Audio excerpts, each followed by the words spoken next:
Delhi NCR में लगातार बिगड़ती वायु गुणवत्ता को देखते हुए वायु गुणवत्ता प्रबंधन आयोग (CAQM) ने graded response action plan GRAP का स्टेज 4 पूरे एनसीआर में तत्काल प्रभाव से लागू कर दिया है। इस चरण के तहत प्रदूषण को कम करने के लिए 5 पॉइंट एक्शन प्लान को सख्ती से लागू किया जाएगा। बच्चों की सेहत का ध्यान रखते हुए दिल्ली और गुरुग्राम, फरीदाबाद, गाजियाबाद तथा गौतम बुद्ध नगर जिलों में कक्षा 6ठी से 9वीं और 11वीं तक की कक्षाएं हाइब्रिड मोड में चलाने के निर्देश दिए गए हैं। यानी जहां संभव हो वहां ऑफलाइन के साथ साथ ऑनलाइन पढ़ाई की सुविधा दी जाएगी। CAQM के एक अधिकारी के अनुसार एनसीआर के अन्य इलाकों में भी राज्य सरकारें इसी तरह की व्यवस्था लागू करने पर विचार कर सकती हैं। ऑनलाइन पढ़ाई का जिन छात्रों के पास विकल्प है, उन्हें और उनके अभिभावकों को यह विकल्प चुनने की छूट होगी। इसके अलावा राज्य सरकारें हालात को देखते हुए कॉलेज और अन्य शैक्षणिक संस्थान बंद करने, गैर जरूरी कमर्शियल गतिविधियों पर रोक लगाने और ऑड इवन के आधार पर वाहनों के संचालन जैसे अतिरिक्त आपातकालीन कदमों पर भी निर्णय ले सकती हैं। ऐसे में इन उपायों का सीधा असर ट्रैफिक व्यवस्था, निर्माण कार्यों, स्कूल, कॉलेज और व्यावसायिक गतिविधियों पर पड़ेगा।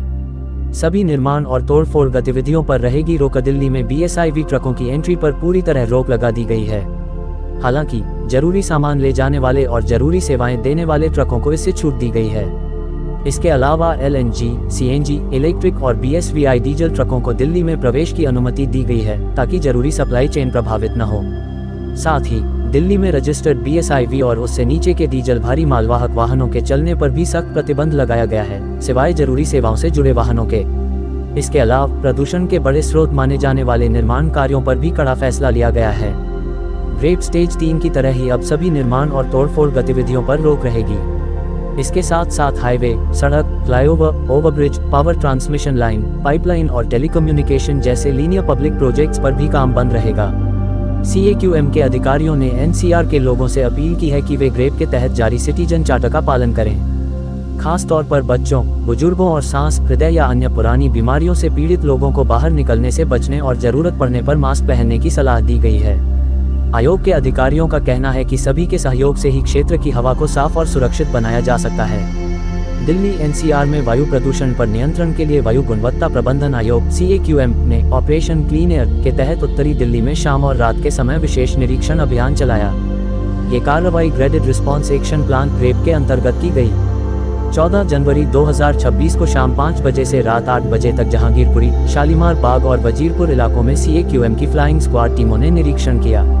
इस दौरान कचरा और बायोमास जलाने तथा कचरा खुले में फेंकने के कुल 65 मामले सामने आए।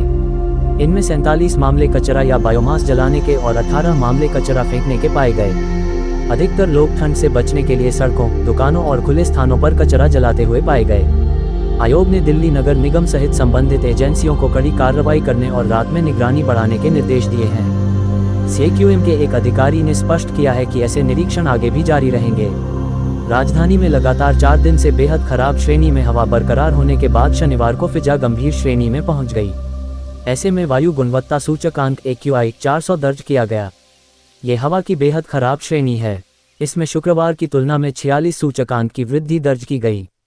दूसरी ओर एनसीआर में गाजियाबाद की हवा सबसे अधिक प्रदूषित रही। यहाँ AQI 394 दर्ज किया गया। ये हवा की बेहद खराब श्रेणी है। वहीं नोएडा में 363, गुरुग्राम में 360 और ग्रेटर नोएडा में 332 AQI दर्ज किया गया। इसके अलावा फरीदाबाद की हवा सबसे साफ रही। यहाँ सूचकांक 253 दर्ज किया गया। ये हवा की मध्यम श्रेणी है। दिल्ली में वायु गुणवत्ता प्रबंधन के लिए निर्णय सहायता प्रणाली के अनुसार वाहन से होने वाला प्रदूषण 12.46% रहा। इसके अलावा पेरिफेरल उद्योग से 7.81, आवासीय इलाकों से 3.30, निर्माण गतिविधियों से 1.50 और कूड़ा जलाने की 1.22% की भागीदारी रही। CPCB के अनुसार शनिवार को हवा पूर्व दिशा से 5 किलोमीटर प्रति घंटे के गति से चली। वहीं अनुमानित अधिकतम मिश्रण गहराई 500 मीटर रही। इसके अलावा वेंटिलेशन इंडेक्स 200 मीटर प्रति वर्ग सेकंड रहा। दूसरी ओर शाम 5 बजे हवा में PM10 की मात्रा 363.3 और PM2.5 की मात्रा 227.5 माइक्रोग्राम प्रति घन मीटर दर्ज की गई। अगर आपको यह वीडियो अच्छा लगा हो तो इसे लाइक, शेयर और कमेंट्स जरूर करें। इसी तरह के अन्य वीडियो देखने के लिए चैनल को सब्सक्राइब करें और बेल आइकॉन को क्लिक करें।